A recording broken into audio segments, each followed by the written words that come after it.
So you wake up one day to find out that your brand's sales in the last quarter are down by 25%. And that's not because your product is not working. In fact, the customers love your product. They want more of it. But the problem is they're not able to find it. Why? Because the retailers are not stocking your brand anymore. Because they're scared. Because there's a controversy. Social media is flooded with boycott hashtags against your brand. They want people to boycott your brand. And the hate is so much that even news is covering it. And the retailers don't want to take any risk. They're too afraid to keep your brand in their stores. And this is a crisis that you cannot just solve with an apology statement or a PR statement. My name is Abhinav, and that's my co-host Manvi. Together, we've spent about 20 years solving some of the biggest growth and marketing challenges for some really big brands. And now we're using this experience to simulate real world scenarios for you to learn from. Now today we have a senior marketing leader who's had no idea what this crisis is going to be, but she's willing to attempt to solve it live on camera. This is absolutely unscripted. There have been no rehearsals. This video is an attempt to show you how leaders like her solve these problems at work in real time. So if you're somebody who wants to know how big brands survive through crises like these that affect their sales directly and come out stronger, I think you should really stick around and we'll let the case begin.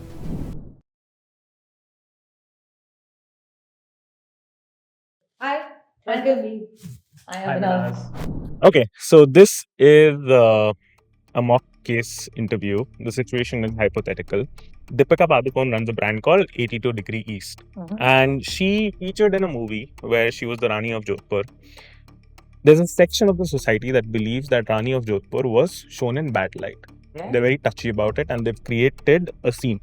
It's caught media attention and it's also spreading from that localized region to other parts of the country across people who share the same sentiment. And what's happened? This has been going on for a couple of months. It's caught on momentum. It's in the debates. It's on the primetime debates. The journalists have picked it up. The primetime reporters have picked it up.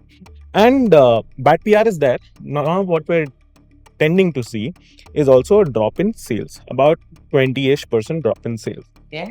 You're coming in at this point to fix the situation. Okay. How do you assess the situation and how do you think of fixing it?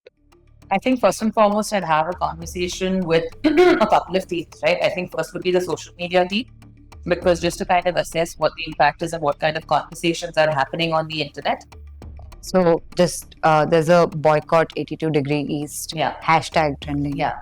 So, and basically try and understand the severity of it. How intense is it? What is the kind of conversation? What's the kind of chatter that's doing the rounds? Because even before you do any sort of deep dive market research, I think through social media, it's very easy to get a pulse of what people are feeling and what their emotions like. Sure. So the first three themes that I would chat with is social media, customer care, and then the sales team to understand how much of all of this has impacted business.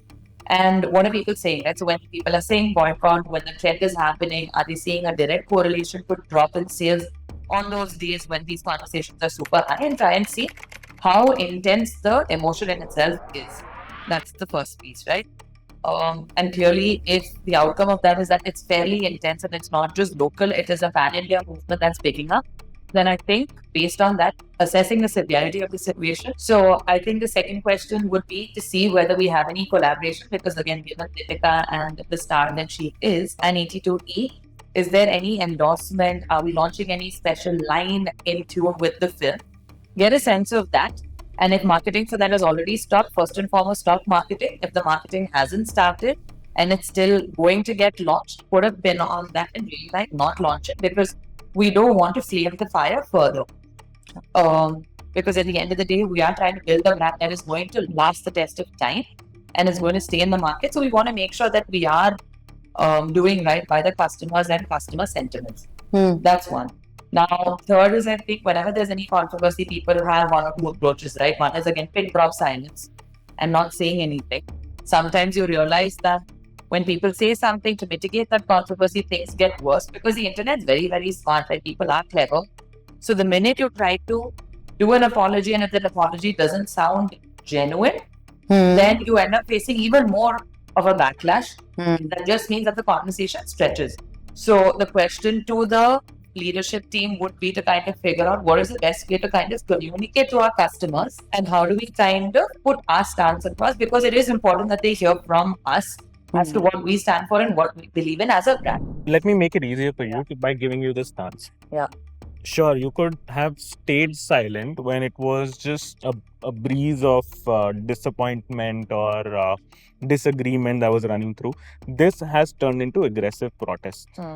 And the motive is not just to preserve the tradition and culture, it's also to sort of galvanize certain audiences, and it has more motive than they appear. Second is, since we don't want to keep quiet because we think that this is not all our fault and it's not going to be solved by an apology because there are different motives at play, different forces at play, we've also allocated a 5 CR budget to handle this crisis. Okay. You have access to the 5 CR budget. You have access to the PR agency. You have access to dedicated social media teams that have been doing the job for the last few years. How do you now plan your action? Just to add to it, a little bit more about the crisis.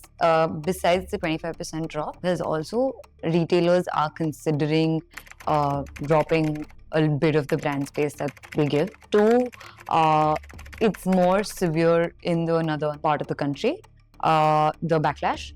And lastly, the brand caters to a 25 to a 45-year-old women in urban India. So that's your TG, and it's considered to be a luxury wellness and skincare brand. So yeah, that's your background. What do you think might be the reason for the sales drop? Because you can't really have a overlap or a very significant overlap between people who are protesting versus people who are buying. So what could it be? Because these are stats. How do you understand these stats? Because it's happening. It's the truth. The overlap doesn't exist. Sometimes you see that sales ends up dropping when there is a festive time. It's not a seasonal product. The brand's been growing 200% year on year. Okay. So seeing a 25% drop over the last quarter is not, something. Then is it a quality problem? Have you been getting feedback or input about that? None. Are we not available in the right places? Do we need to relook at our now we're tending to not be available at the right places because the retailers are taking away shelf space. But if we're saying that it's happening and the shelf space is only getting withdrawn, then maybe you can hypothetically say that it has to do mostly less to do with the controversy overall. Maybe people are still looking to buy, but maybe the product in itself is not available. It's hesitation from the retailers, not that we're not producing. Correct. So maybe it is not an intent problem. It is more to do with an availability problem, with retailers pulling back and not customers pulling back. The retailers scared. Maybe the retailers are scared, and what we need to look at maybe then is to try and figure out what new channels can we activate. Do we want to look at quick commerce, for instance? Do we want to scale up our presence over there? Maybe doing something specifically with e-commerce partners, beauty commerce partners. So I think one part is obviously, addressing the controversy, and I think it's important that we have a stance, because as a brand, it's not like that we're a brand that doesn't believe in anything. We have a very clear purpose of existence, which is to celebrate beauty in all its glory. It is great products. It's using natural products. It is very, very it's a lot of wellness, and it's rooted in a lot of things in belief. So I think it's not just a faff or fluff product. So if that's the positioning, then clearly we should have an opinion and POV about what has happened, because the customers, maybe they're not feeling too emotional, but they're also intelligent. And I think if we had to appeal to that audience, or at least put our thought across, I think they would respect us more. If you had to just come clean and say, you know what, we messed up. But that was never our intention, right? I think an honest, genuine apology sometimes does more wonders. But again, key being that the apology needs to be genuine. I've seen many a times that from brands face backlashes. Sometimes brands try to do an apology and they end up being so self-serving that they end up facing more of a backlash.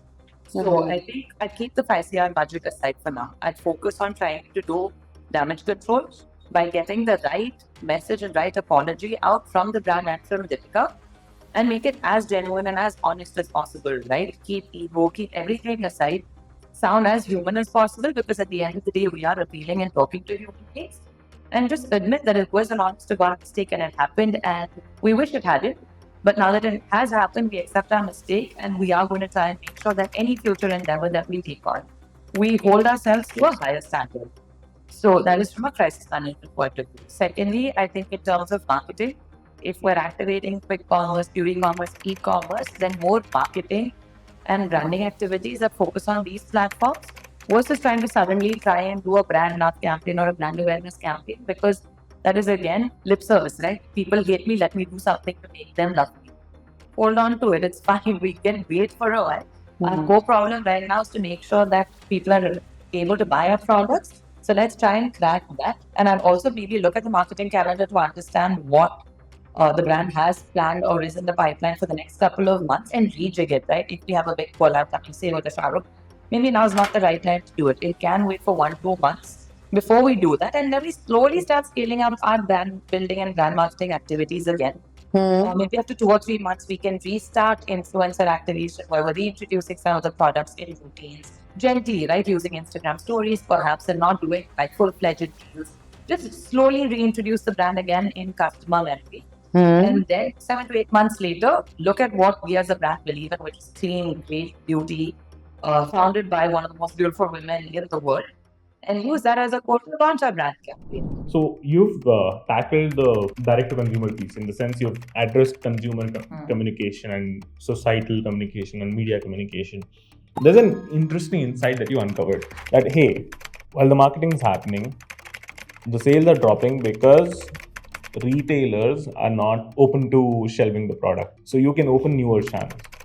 Do you want to tackle retailer or rather distributor comms as well, or do you not want to go that route and go completely online? And in case you do completely online, the TG for this product is 25 to 45. You're going to alienate the segment that is towards 40 if you go completely quick commerce and online first. So I'm not saying let's go completely away. I'm trying to figure out a quick solve because even the retailers are To pick the revenue back up. pick the revenue back up, right? Because retail is always going to be important. But if retailers themselves are scared of getting in the way of physical harm or whatever else it is, I think as a brand, we should not put them in that position. Sure. They should also have some time to feel the pull off, because why really like put them? Don't talk to them. Talk to them. I'd say build.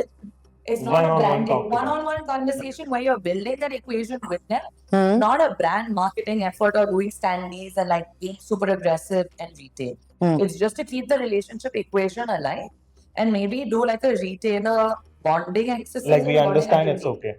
Just keep it like keep that equation building alive, right? It's literally like networking, so probably do that and recommend that and try and see whether there's a retailer engagement program that we can come up with, which is not pushing them to kind of stock products immediately. It can still happen 3 to 6 months later. And then maybe we can figure out a tiered program that we get them to try and push more of our products so that we can recover that 25% drop that we've seen on retail in stores. So you mentioned that you would do a D2C e-commerce heavy push, and what would your marketing plan then look like in that case for these two channels? I think D2C, I would look at doing interesting innovations, because I think the best part about quick commerce is that people order from there so many times in a day. And it becomes such a really nice touch point to create delight for the users. So I'd probably figure out how we could do some really interesting inserts. For instance, if we want to talk about our AM PM routine, I would have specific activations that go in when customers that are buying in the morning and push out maybe samplings or testers or just like a good morning note from Deepika with a little AM routine. And at night when people are ordering after 5, have something from the PM routine in place. So talk about that. I think try and figure out whether we can get some space from a branding perspective on the Zepto, LinkedIn home pages. Can we get masthead presence on like your e-commerce over there? Again, for visibility. Just keep it clean, keep it simple, keep it sweet in that sense, just so that people remember the brand and kind of come and try it out. That is what I do. Again, I'm not trying to build brand love as much as just visibility. Yeah, Just absolutely. constantly be seen, so that sometimes when you see something enough and more times, you'll at least like try to buy it, or you'll at least consider buying it. So that would be the I'm good. I'm good too. woohoo! Can I get the job?